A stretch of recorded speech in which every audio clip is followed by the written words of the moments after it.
हमारा सब्जेक्ट है थर्मोडायनेमिक्स 1। हमने शुरू की अपनी 9th यूनिट यानी कि एयर कंप्रेसर। एयर कंप्रेसर के अंदर हम लास्ट लेक्चर के अंदर बात कर रहे थे single stage reciprocating air compressor के बारे में, और हमने बात की थी उसके अंदर वर्क डन हम किस तरह से निकालते हैं। वर्क डन के अंदर हम कर रहे थे पीवी डायग्राम के बारे में। तो आपको बताया था कि उसके अंदर जब हम तीनों सक्शन चलाते हैं यानी कि तीनों हमारे स्ट्रोक होते हैं। फर्स्ट स्ट्रोक रहता है हमारा सक्शन स्ट्रोक यानी कि ई से लेके एफ तक हमारा क्या रहेगा, सक्शन स्ट्रोक रहेगा। एफ से लेके जी तक जो हमारा स्ट्रोक रहेगा उस स्ट्रोक के अंदर वो कंप्रेशन स्ट्रोक होगा यानी कि कंप्रेस होगी। जी से लेके एस स्ट्रोक के अंदर क्या होगा, डिलीवर करेंगे यानी कि जो भी हमारी कंप्रेस्ड एयर होगी हमारे सेकंड स्टेप के अंदर हम उसको डिलीवर कर देंगे, ट्रांसफर कर देंगे जो भी हमारा स्टोरेज वेसल होगा, जो कलेक्टिंग वेसल है उसके अंदर। अब हम बात कर लेते हैं जैसे कि अलग अलग आपको बताया था तीन तरह से हमारा जो कंप्रेशन होती है। कंप्रेशन क्या है, तीन प्रोसेस होती है, isentropic process, adiabatically process,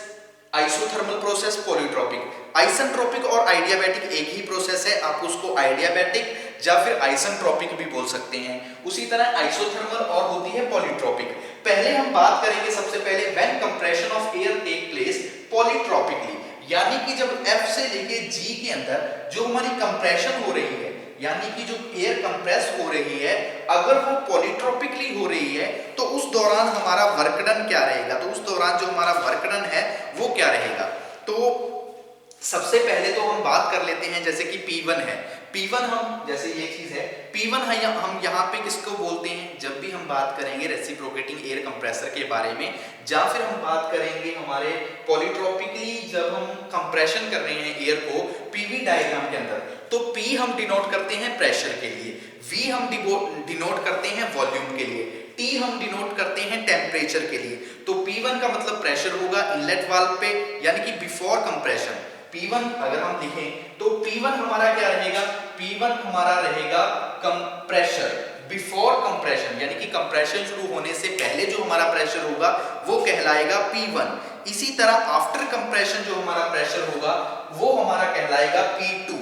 V1 क्या होगा, बिफोर कंप्रेशन, कंप्रेशन होने से पहले जो वॉल्यूम होगी वो V1, जब कंप्रेशन हो चुका है उसके बाद जो वॉल्यूम होगी वो हमारे कहलाएगी V2। इसी तरह जो हमारा इनिशियल टेम्परेचर होगा, जो हमारी इनिशियल टेम्परेचर होगा वो तो हमारा T1 आ जाएगा, जो फाइनल टेम्परेचर होगा वो हमारा क्या कहलाएगा, T2। तो अब हम शुरू करते हैं when compression of air take place polytropically, कि जब जो कंप्रेशन हो रही है एयर की, एयर जो कंप्रेस हो रही है अगर वो पॉलीट्रोपिकली हो रही है तो उस दौरान जो हमारा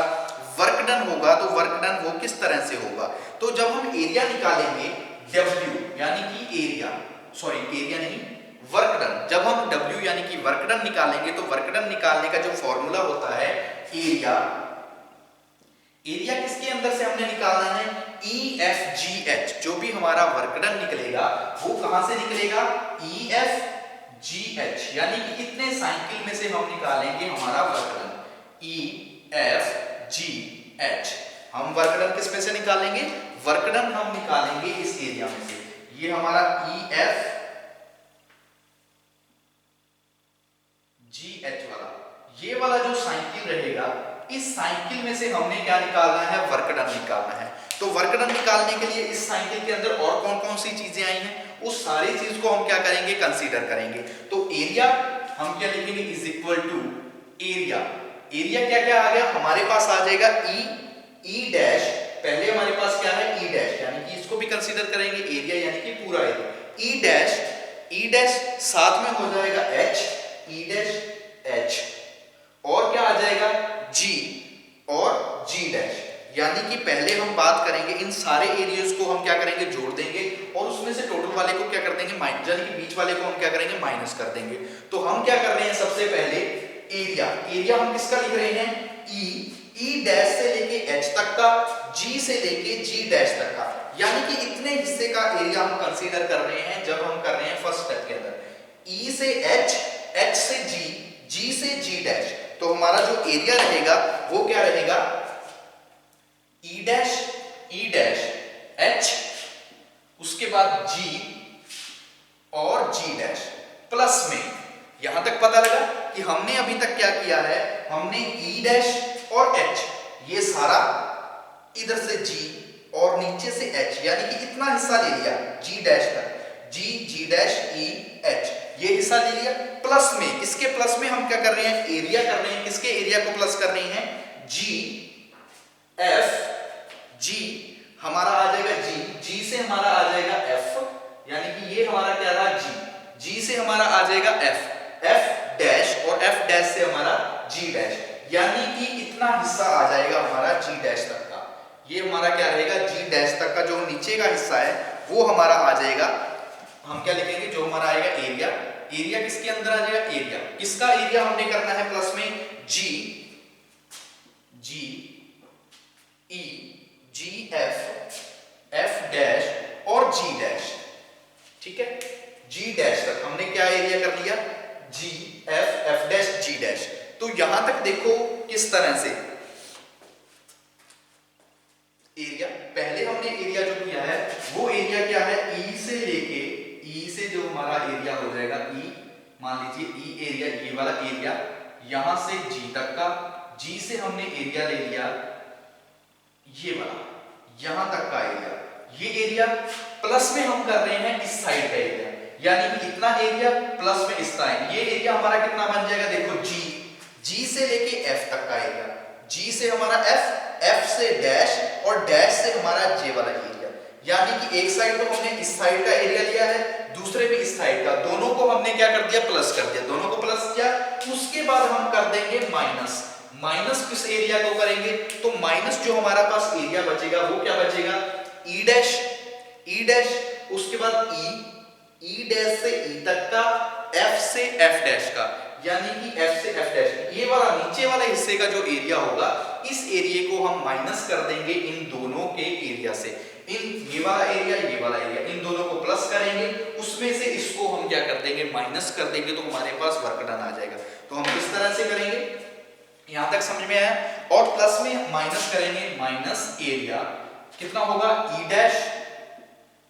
से E तक का एरिया, E डैश से E तक का, F से F डैश का, F से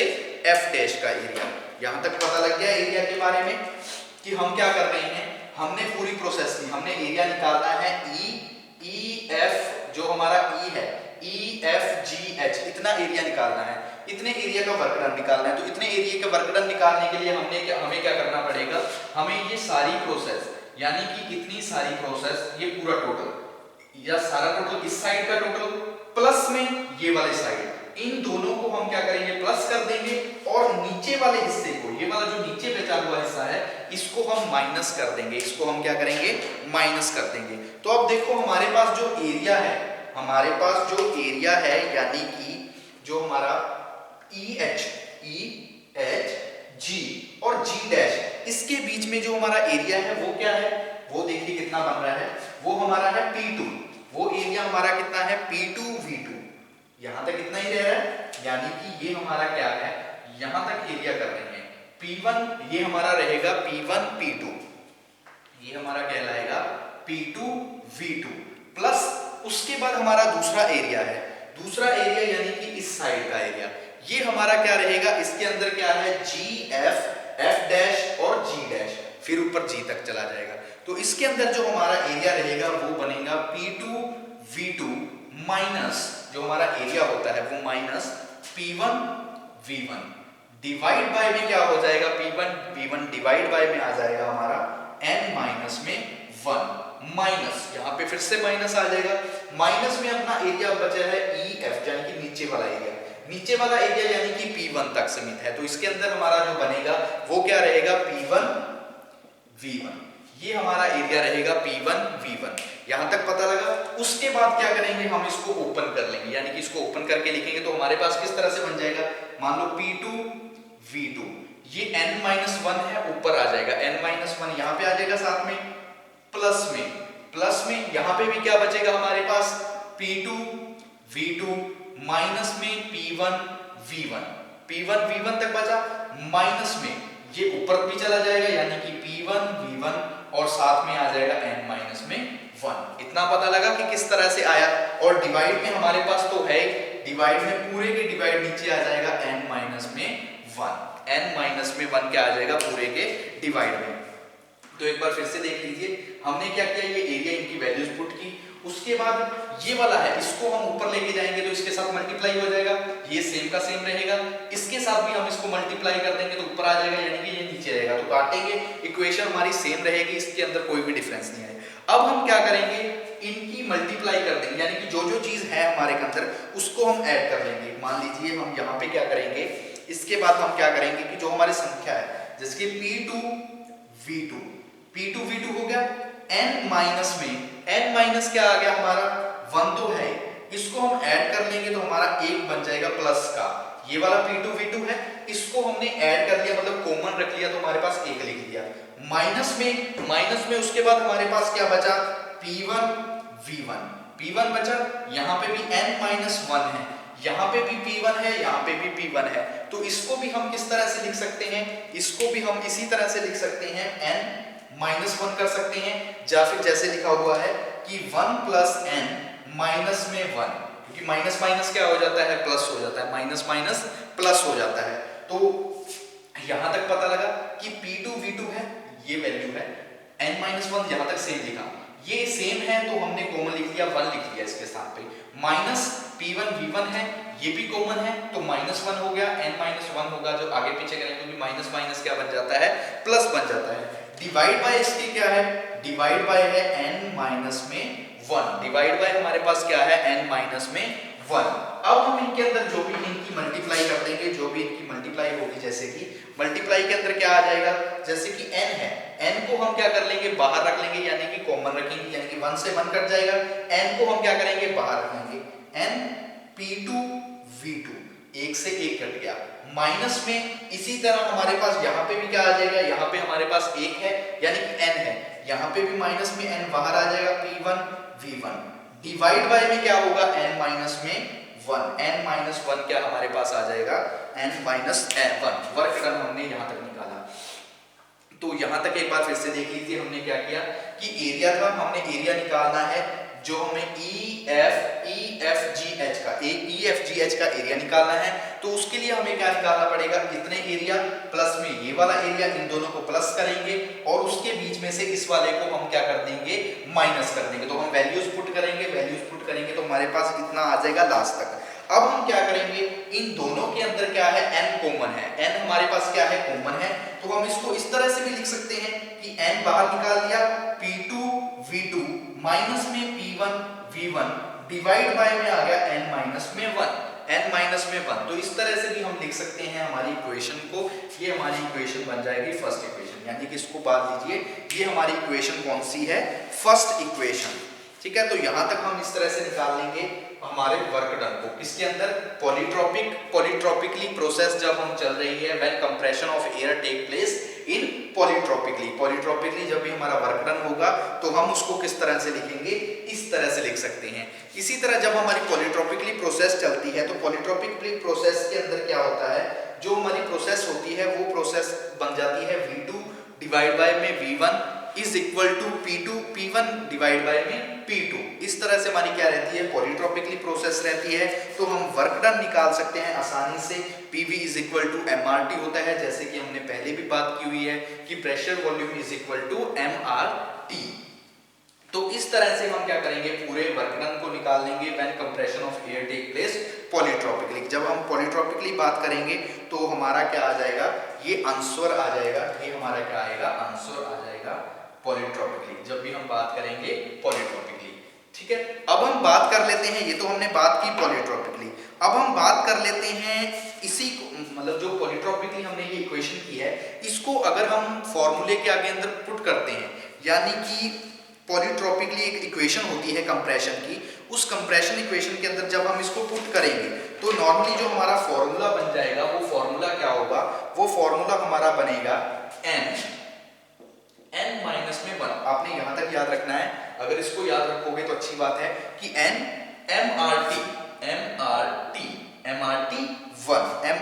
1, तो इस तरह से ये भी एक इक्वेशन को हम आप याद रख सकते हो जब भी हम बात करेंगे पॉलीट्रॉपिकली, जब भी हम बात करेंगे पॉलीट्रॉपिकली एयर कंप्रेशन के बारे में कि एयर कंप्रेस कर रहे हैं हम पॉलीट्रॉपिकली प्रोसेस के अकॉर्डिंग, ठीक है। ये तो हमने पॉलीट्रॉपिकली बात की। अब हम बात कर लेते हैं work done when compression of air take place isothermal, कि जब हम आइसोथर्मल प्रोसेस की बात करेंगे तो उस दौरान हमारा कंप्रेशन क्या रहेगा, एयर प्लेस का।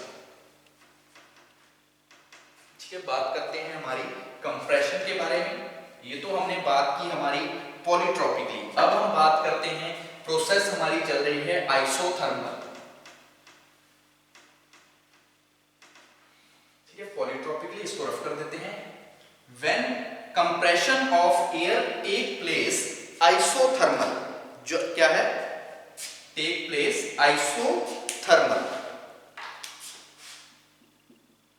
आइसोथर्मल कि अगर हम बात करें आइसोथर्मली कि जब हमारी एयर कंप्रेस हो रही है, पहले हमने बात की है पॉलीट्रॉपिकली, अब हम बात करते हैं आइसोथर्मली कि जब हम आइसोथर्मली हमारी एयर को कंप्रेस कर रहे हैं तो उस दौरान वर्क डन किस तरह से रहेगा। तो वर्क डन के लिए फॉर्मूला वही रहेगा, फॉर्मूला यानी कि एरिया। अब हमने आइसोथर्मली निकालना है तो आइसोथर्मली फॉर्मूला एरिया हमारा जो रहेगा वो क्या रहेगा, ई एफ, वो हमारा क्या रहेगा, E F G dash H. अब हमने एरिया जो निकालना है वो निकालना है ई एफ जी डैश और एच, यानी कि यहां तक। जब हम एरिया की बात करेंगे, ई एफ जी एच यानी कि इस साइड को, पहले हम जी को कंसीडर कर रहे थे, अब जी डैश और एच को, E F G dash H. तो यहां तक जब हम बात करेंगे वर्क डन के अंदर, तो हमारा जो फॉर्मूला बनेगा वो किस तरह से बन जाएगा, area is equal to area. तो सबसे पहले हम एरिया कौन सा लिखेंगे, सबसे पहले एरिया लिखेंगे ई डैश और उसके साथ आ जाएगा ई डैश एच, एच डैश के बाद क्या आ जाएगा हमारा जी डैश और जी वन डैश, यानी कि जी वन डैश तक। तो ये हमारा एरिया यानी कि इस साइड का एरिया, पहले हमने यहां तक टोटल लिखा था जब हम बात कर रहे थे पॉलीट्रॉपिकली। अब हम बात करें आइसोथर्मली, तो आइसोथर्मली के अंदर जो हमारा एरिया रहेगा वो क्या रहेगा, ई डैश, यानी कि ई डैश से शुरू होगा, ई डैश एच, एच के बाद जी डैश और नीचे क्या रहेगा हमारा जी डैश वन प्लस में। अब हम प्लस में इसके साथ क्या करेंगे, एरिया जो बचा हुआ इस साइड का एरिया है, यानी कि जी वन जो हमारा क्या है, ये है जी, यानी कि जी वन डैश ऊपर जी डैश और साथ में हमारा आ जाएगा जी वन का डैश, ये हमारा जी डैश रहेगा, ये जी वन डैश और साथ में इस साइड हमारा आ जाएगा एफ और एफ डैश का, ये हमारा क्या रहेगा, यानी कि जी से लेके एफ, एफ से एफ डैश का एरिया। तो जो हमारा एरिया रहेगा जी वन एरिया, जी वन डैश, जी डैश और साथ में हो जाएगा एफ और एफ डैश। तो ये हमारा एरिया आ जाएगा जब हम बात करेंगे सेकंड स्टेप के अंदर, यानी कि दूसरे एरिया को जो हम प्लस करेंगे। कौन सा एरिया, पहला एरिया हमारा इस साइड का, यानी कि ई से लेके एच, जी से लेके एच, ये साइड का एरिया, यानी कि यहां तक का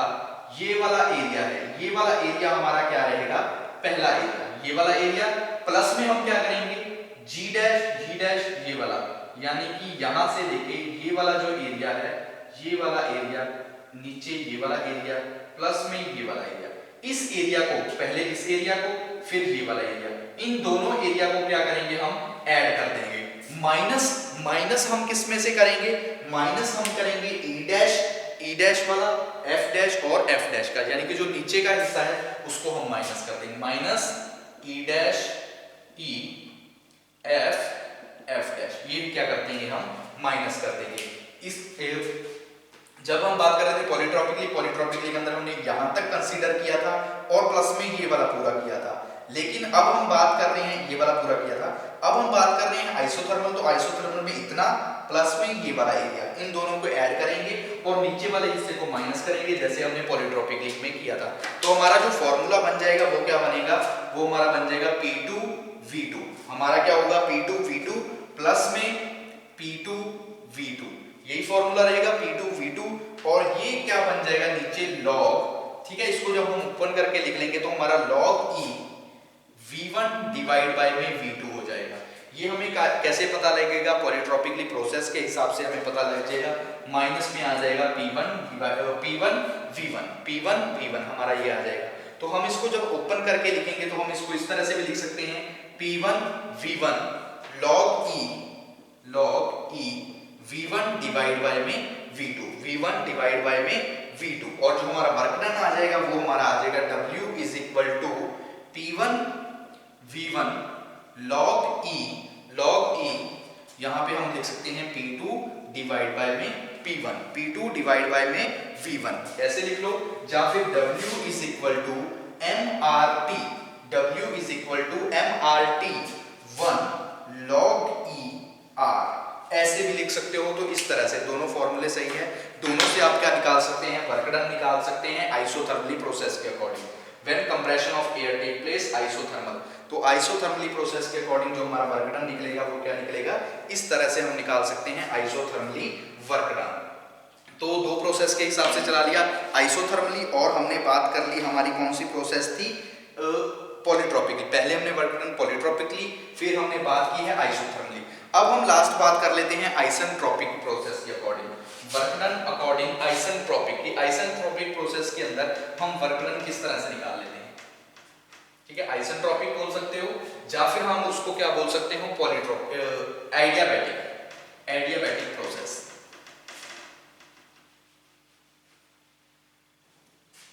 यहाँ पे क्या आ जाएगा, आइसेंट्रोपिक। तो हमारा जो कंप्रेशन है वो किस तरह से निकल जाएगा, आइसेंट्रोपिक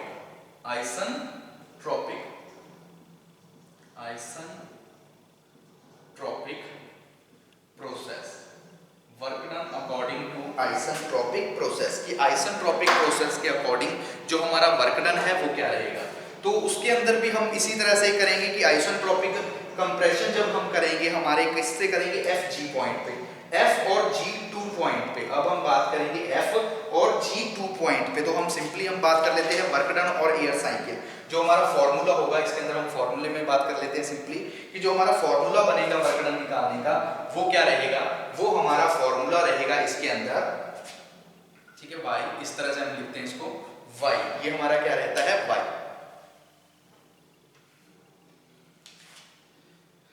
ठीक है, इस तरह से Y लिख सकते हैं, डिवाइड बाय, ठीक है, Y माइनस में 1, आपने क्या करना है इसके अंदर सिर्फ एक फॉर्मूला याद करना है, -1 P1 V1, और साथ में हमारा आ जाएगा इस तरफ जो P2 डिवाइड बाय में P1, P2 डिवाइड बाय में P1 Y1 माइनस Y, ठीक है, Y1 माइनस Y1, ये हमारा क्या रहेगा, सिंपल आपने यही एक फॉर्मूला याद रखना है। ये फॉर्मूला किसका है, जब हम compression of air take place करेंगे आइसोथर्मली, या फिर बोल सकते हैं आइडियाबैटिकली या फिर आइसोथर्मल। इसको हम इस तरह से भी लिख सकते हैं -1 P1 V1, यानी कि P1 और P1 को हम लिखते होते हैं MRT के रूप में भी, यानी कि इसको MRT1 भी लिख सकते हैं। बाकी सेम एज इट रहेगा, P2 डिवाइड बाय में P1 और यहाँ पे Y माइनस -1, तो इस तरह से भी फॉर्मूला लिख सकते हैं। सिर्फ एक चेंज आएगा, वो चेंज क्या, कि P1 V1 की जगह हम MRT भी लिख सकते हैं। तो ये हमारी प्रोसेस रहेगी कौन सी, आइसोथर्मल प्रोसेस। तो इस लेक्चर के अंदर हमने बात की है वर्क डन के बारे में। वर्क डन किसके बारे में, कि जो हमारा reciprocating single stage reciprocating air compressor होता है, एयर कंप्रेसर के अंदर जो हम वर्क डन निकालते हैं वो किस तरह से निकालते हैं। तो वर्क डन के बारे में आपको बताया कि हम 3 प्रोसेस यूज करते हैं वर्क डन निकालने के लिए। सबसे पहले हमने बात की थी पॉलीट्रोपिक के बारे में, फिर हमने बात की हमारी जो आइसोथर्मल प्रोसेस थी, आइसोथर्मल प्रोसेस, फिर हमने बात की आइसेंट्रोपिक प्रोसेस के बारे में। आइसेंट्रोपिक प्रोसेस, या फिर आप इसको क्या बोल सकते हैं, एडियाबैटिक प्रोसेस भी बोल सकते हो। तो इन तीनों प्रोसेस की सहायता से हम क्या कर सकते हैं, वर्क डन निकाल सकते हैं हमारी सिंगल स्टेज रेसिप्रोकेटिंग कंप्रेसर का, सिंगल स्टेज रेसिप्रोकेटिंग कंप्रेसर का। नेक्स्ट लेक्चर में आगे हम बात करेंगे मल्टी स्टेज कंप्रेसर के बारे में। ये तो हमने बात की है कि सिंगल स्टेज कंप्रेसर के बारे में। नेक्स्ट लेक्चर में आगे हम बात करेंगे हमारे मल्टी स्टेज कंप्रेसर के बारे में, multi stage reciprocating compressor. Multi stage आपको बताया था कि 2 तरह के कंप्रेसर होते हैं। अगर हम बात करते हैं अकॉर्डिंग टू जैसी इक्वेशंस है, अकॉर्डिंग टू जैसी स्टेज है, मान लीजिए नंबर ऑफ स्टेज के हिसाब से, तो 2 तरह के कंप्रेसर होते हैं। एक होता है हमारा सिंगल स्टेज कंप्रेसर, एक होता है मल्टी स्टेज कंप्रेसर। पहले हमने बात की है सिंगल स्टेज रेसिप्रोकेटिंग कंप्रेसर के बारे में। अब हम बात करेंगे हमारे मल्टी स्टेज कंप्रेसर के बारे में कि मल्टी स्टेज कंप्रेसर क्या होता है, उसकी वर्किंग और कंस्ट्रक्शन के बारे में। इसके अलावा हम बात करेंगे मल्टी स्टेज कंप्रेसर जो होता है वो सिंगल स्टेज कंप्रेसर की तुलना में कितना अच्छा है या बुरा है, यानी कि दोनों के बीच में हम क्या करेंगे, कंपैरिजन सिंगल स्टेज और जो हमारा सिंगल स्टेज कंप्रेसर है और मल्टी स्टेज एयर कंप्रेसर है।